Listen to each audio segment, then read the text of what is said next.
All right, quarterback mentoring here, Chris. Yeah. I knew the second I heard Joe Flacco, I don't want to say go off because he wasn't angry, but he was very direct. Right. And he didn't give a short answer.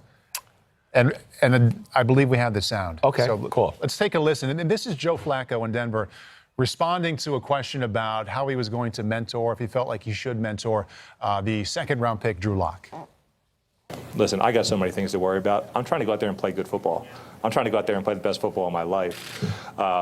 So as far as a time constraint and all that stuff, I'm not worried about developing guys or any of that. That is what it is. And like I said, I hope he does develop. But I don't look at that as my job. My job is to go win football games for this football team. I mean, that's perfectly said.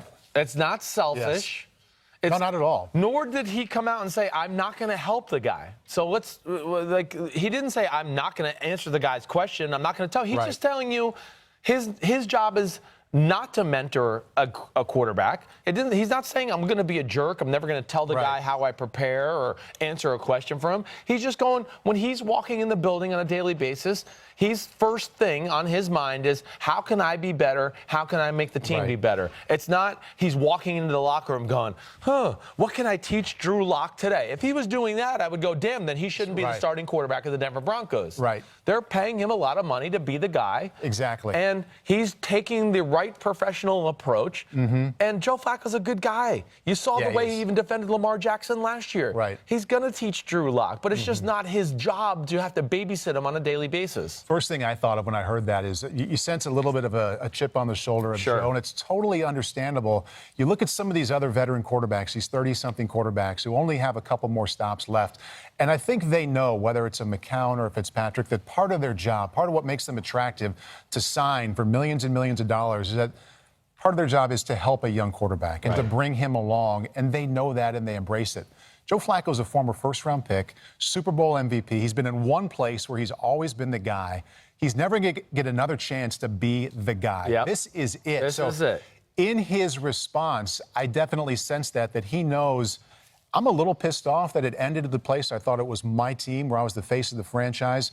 I'm going to make it happen here, first and foremost. And that's, when I heard his response, that's the first thing I thought is, he's trying to own this as his final chance. And that's the first thing on his mind every time he walks into the building. I couldn't agree with you more. And to what you said, he will also be a tremendous help to Drew Lock. It doesn't have to be on his list of, doesn't have to be part of who he is or what he thinks of himself as inside the Broncos facility.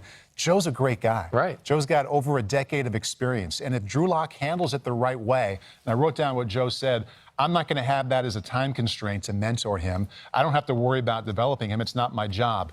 However, Joe's a good teammate. Joe's a good pro. And if Drew pays attention to him every single day to see how he watches film, he's going to learn from him. So he's going to be an awesome mentor without even trying. I'm glad you're on the same page as I am, because, I mean, does people think, like, Drew, so if, like, Joe Flacco's watching film in the quarterback room, right, after hours, Drew Lock walks in, hey, can I sit here and watch with you? Do the people really think Joe Flacco's like, get the out of here. I'm not mentoring you. Get out of here. How dare you walk in here? I'm studying. No, he's going to come in, and if Drew Lock has questions, he's going to answer them. I saw a clip yesterday on social media of him standing next to Drew Lock, pointing something out going on the field, hashtag mentoring right there. So, it's overblown. So is the concept of mentoring altogether. Did you ever have a mentor, playing? Yeah, but I don't think either one of them, and two guys come to mind who were ahead of me at Iowa, I don't think either one ever thought of themselves as mentoring me or anybody else below them, but because they went about things the right way, they were awesome mentors. Mentored you because they were just good guys. And they were handling their business, and you learned that way. They didn't spend any extra time trying to make that happen. I always think it's on the younger guy to pick out the people in front of you. And think about a quarterback room in the NFL. Nobody carries three anymore. There's two guys in there. So you're obviously watching the one other guy in there. Picking out the people who are pros and attaching yourself to them, whether they know it or not. You're watching every single thing they do to see what they do to last 10 or 12 years in the NFL. So I don't think mentoring is overrated in that sense. It's overrated in that somebody like a veteran needs to embrace it. It's become a media talking point. And really, it's become because of one guy, in my opinion. Because Josh McCown, Yeah. And it's really Josh McCown, and please respond to me if anybody out there, but that's really one of the only instances I can ever remember where a guy was truly brought back in the mentoring role. Like, it was truly like, no, we want you here to help out our number 3 pick of the draft and help him along. And it truly was that narrative and said to that, specific way from the get-go. Other than that, I don't remember ever hearing, oh, we're bringing this guy in to mentor. You might hear, we're bringing in some veteran leadership into the room, or a veteran backup who has a little of experience, okay? And teams do that, and when they're saying that, they're also saying, yeah, we're hoping that our younger player is going to follow that veteran experience and learn some things from him. Exactly. In my own personal life, okay, I went to the Tampa Bay Buccaneers with Sean King there and Brad Johnson right off the bat. They weren't like texting me like, hey, Chris, come to the meeting room, let me mentor you, or do anything like that. But man, anytime I had a question, they were all for giving it to me. Yeah. I paid attention to everything Brad Johnson did. Oh, wait, the meeting starts in 20 minutes. He's already in the meeting room writing notes. Okay, that's a good thing to know. Oh, I had Jim Miller. Remember Jim Miller, quarterback for the Bears? I had a room with him in training camp. I can remember this, one of my, come-to moments. Day's over, we get a little free time. I'm downstairs, shooting the shit, playing ping pong with the guys. I walk into my bedroom that night.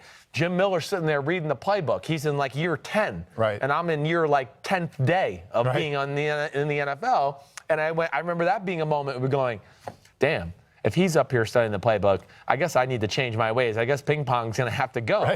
And I learned that way. But yes, I learned through osmosis, not through somebody being assigned to mentor me. And even Sean King, who I was competing with, and he's probably seeing me, man, is he drafted here to take my job? If I ever had a question, Sean King couldn't have been cooler. I came off the sideline in the preseason, hey, what'd you see? Hey, next time you do this, think about this. They weren't in the job of mentoring me either, but I just learned from them and the way they approach the game, and that continued out through my career. So the idea of mentoring is a little bit of a media narrative and overrated, in my opinion. It shines a light on one of the really cool part of sports, and we always view it through ex-quarterbacks, but quarterback wants to go out on the field in that professional situation. I'm sure Joe Flacco wants nothing more. He wouldn't say this, but he would love to bury Drew Lock every single day in practice and have all of his teammates and coaches say, he is so much better than him. He would love that. 5 seconds later, he also wants to help and give a good answer if Drew's going to ask him a question. There's such a wide range of how you feel about these guys behind you. To want to, like I said, bury them and beat them out and make them look not very good. You also have it in your heart to want to help them. You do. There's no pettiness. You've been in that spot as well. Exactly. Yeah. I think that was one thing I learned right away. There's no pettiness in the NFL. Everybody's there because they're talented. They know they're good at what they do. And, you get to a point where you just go, I'm not going to waste energy rooting against the guy that's out there practicing that I'm competing against. I'm just going to worry about, damn, I need the best I can be the next time I get a rep out there to impress the coaches. And I think that's what goes on in the NFL more than I even remember rookies coming into the league. Bruce Gradkowski, I remember him going man, I can't believe, you guys talked to me and answered my I thought it was going to be like this cutthroat competition. And I wanted to be like, well, no, it's just not the way it goes in the NFL. It's not. There's a professionalism there. It's called take care of your business, worry about yourself. And, for the most part, guys in the NFL are good guys to begin with anyways and are willing to help when players got questions. And I think that lesson... Unless it's Brett Favre or Aaron Rodgers. Clearly. Then that was an issue. Clearly didn't work. Yeah. And obviously we're talking about it from a quarterback standpoint in football here, but I was thinking about this, and again, we're allowed to do this because there aren't games coming up this weekend. We can think at different levels of a conversation. To the here and now for me right now, Mike Tirico is in our building. Mike is as good as it gets. So I was covering for Football Night in America, a Packers game a couple years ago. Was going to be coming through the Midwest on a Saturday anyway. I got in touch with Rob Hyland, the producer we both know very well, in charge of the Notre Dame production, said, hey, can I be in the booth?